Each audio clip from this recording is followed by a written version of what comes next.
Salam alaikum wa rahmatullah wa barakatuh. Bienvenue à tous, nous sommes très heureux de vous accueillir pour un nouvel épisode des podcasts LM proposés par la plateforme Les Musulmans. Des podcasts pour découvrir, se cultiver et s'inspirer. À l'entrée de ces 10 dernières nuits du mois de Ramadan, ce mois béni, ce mois sacré et ces 10 nuits si spéciales, la plateforme de l'humanitaire a voulu partager avec vous quelques brefs conseils pour mieux donner.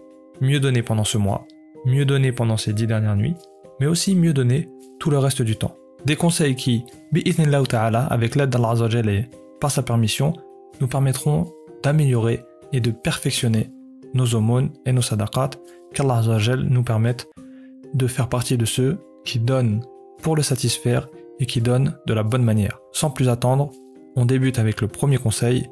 3, 2, 1, bismillah, c'est parti.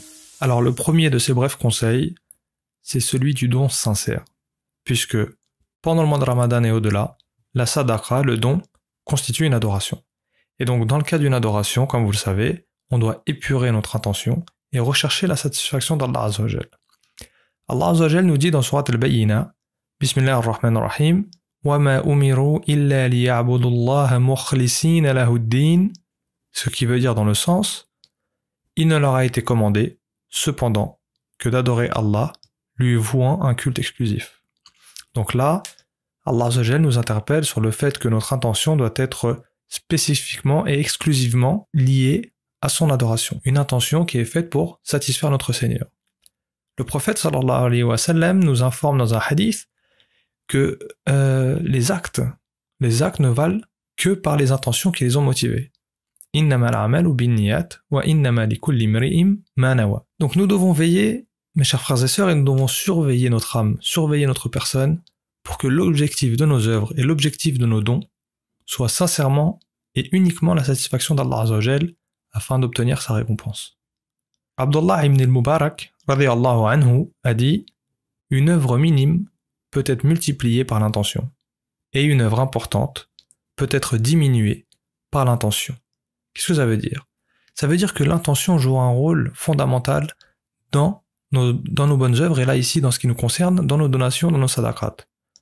Plus notre intention sera pure, plus nous augmenterons nos chances de voir notre œuvre acceptée par Allah Azza wa Jal, mais aussi d'avoir une récompense qui sera multipliée. On demande à Allah Azza wa Jal de faire de nous des personnes qui soient sincères et qui ne fassent les bonnes œuvres que pour rechercher sa satisfaction, subhanahu wa ta'ala. Le deuxième conseil que je voulais partager avec vous, c'est le fait de se rappeler que nous ne dépendons que d'Allah Azza wa Jal.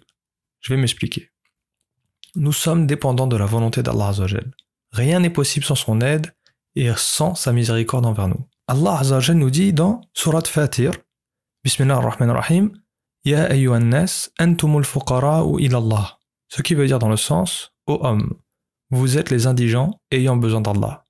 Et dans la suite du verset, et c'est Allah, lui qui se dispense de tout et il est digne de louange. Donc nous sommes les indigents ayant besoin d'Allah. Et effectivement, mes frères et sœurs, nous avons besoin d'Allah Azza wa Jal. Il ne nous est pas possible d'accomplir une œuvre sans qu'Allah Azza wa Jal nous le permette. C'est Allah Azza wa Jal qui nous aide et qui nous permet de concrétiser les bonnes œuvres.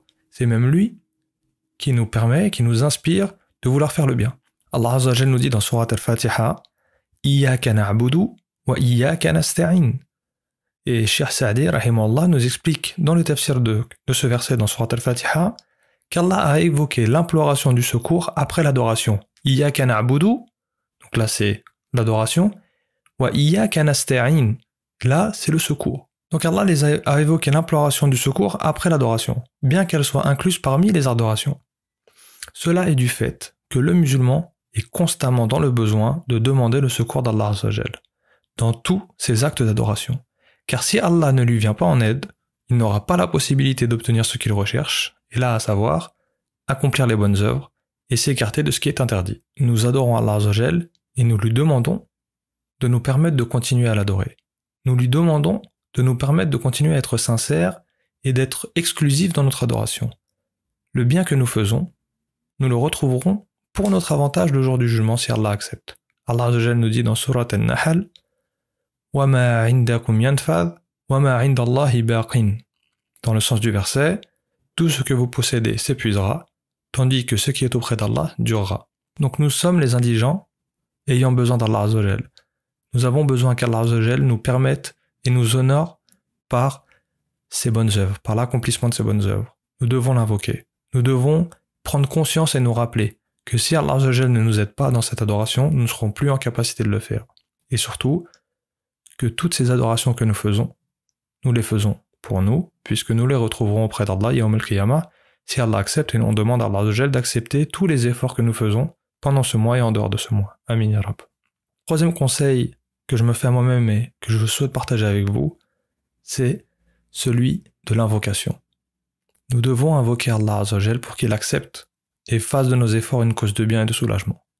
Nous sommes sincères, nous sommes conscients que nous avons besoin d'Allah Azzawajal pour pouvoir faire ses bonnes œuvres, mais nous devons l'invoquer pour qu'il accepte et qu'il puisse fructifier ses œuvres.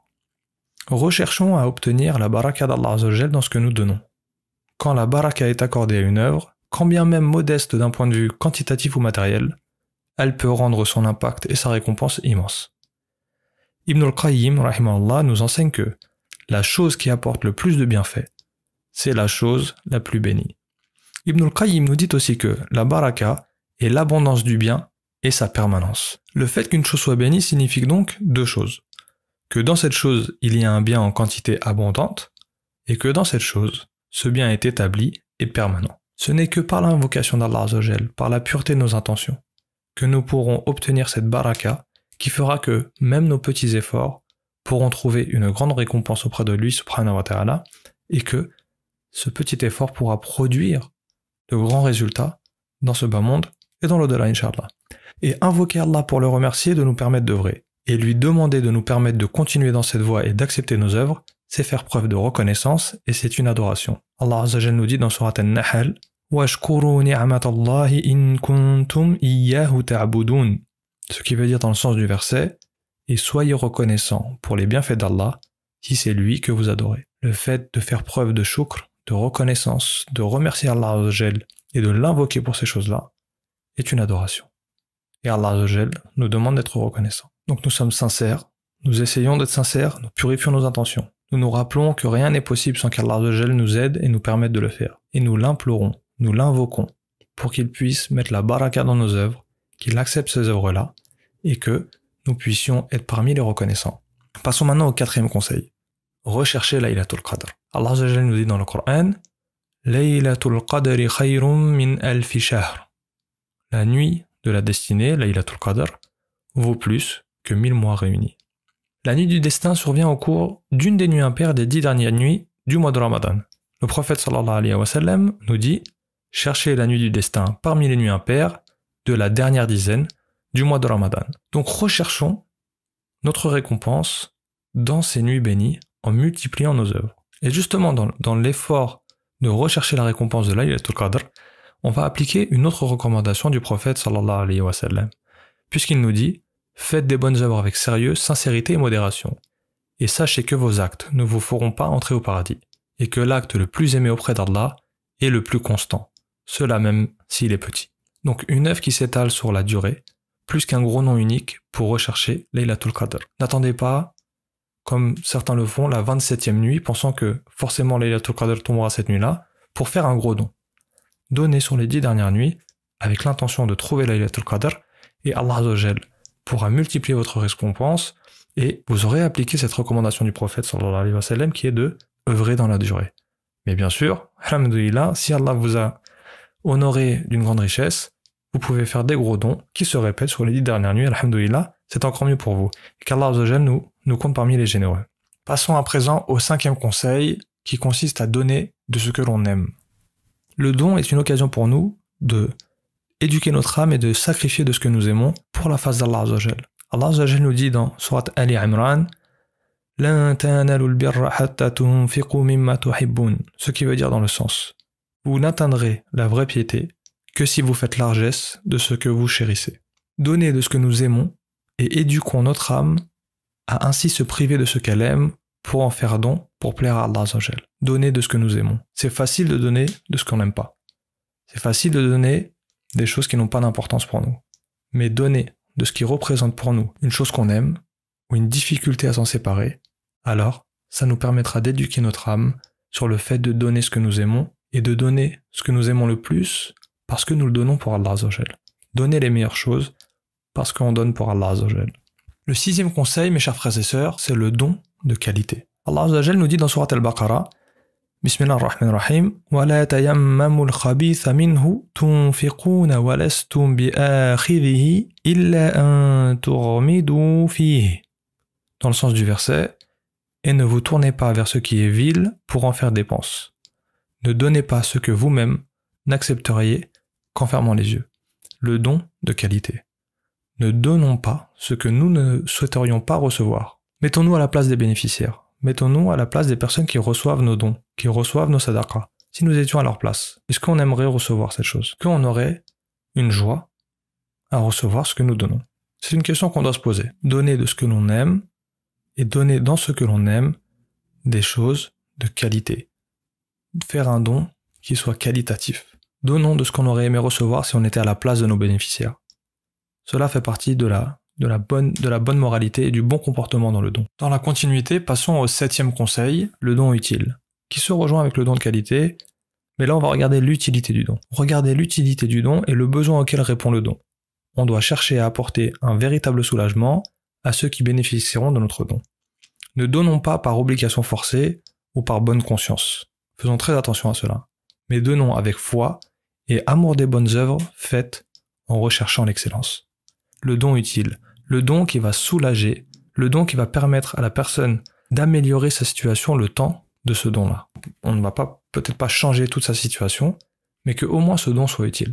Donc faisons attention à donner des choses qui, encore une fois, si on était à la place des bénéficiaires, nous seraient utiles. Donc un don de qualité, mais un don utile. Enchaînons tout de suite avec le 8e conseil. Faire un don qui soit un don conscient. Qu'est-ce qu'on veut dire par là? Se renseigner sur la structure ou la personne à qui on confie notre don. Dans le cas où on donnerait un don à un intermédiaire. Que ce soit une association, que ce soit une personne, donner à des personnes qui pourront respecter la amana. N'hésitez pas à vous renseigner sur la structure ou la personne à qui vous allez confier votre amana, votre don. Soyez curieux sur le projet et ses finalités. N'hésitez pas à poser des questions, renseignez-vous. C'est votre don, vous êtes responsable. Demandez comment le don sera utilisé, à qui il sera remis, selon quels critères. Soyez curieux, ça sera pour vous l'occasion d'enrichir votre culture et votre connaissance du domaine de la sadaqa et de l'humanitaire. Et puis, ce sera aussi un moyen pour vous de remplir votre responsabilité de bon donateur, rechercher ceux qui respecteront le mieux la amana. Et le dernier conseil de cette série pour mieux donner pendant le mois de Ramadan et en dehors du mois de Ramadan, c'est de garder une œuvre secrète. Allah Azza wa Jal nous dit dans Sourate Al-Baqarah وَإِن تُحْفُوهَا وَتُؤْتُوهَا الْفُقَرَاءَ فَهُوَ خَيْرٌ لَكُمْ. Allah Azza wa Jal nous dit dans le sens de ce verset, si vous donnez ouvertement vos aumônes, c'est bien. C'est mieux encore pour vous si vous êtes discret avec elles et les donniez aux indigents. Donc gardez une œuvre secrète, que ni votre épouse, ni votre époux, ni votre frère ou votre sœur, ni même vos enfants, ni même vos frères et sœurs en islam ne soient informés de celle-ci. C'est votre œuvre secrète qui est entre vous et votre Seigneur.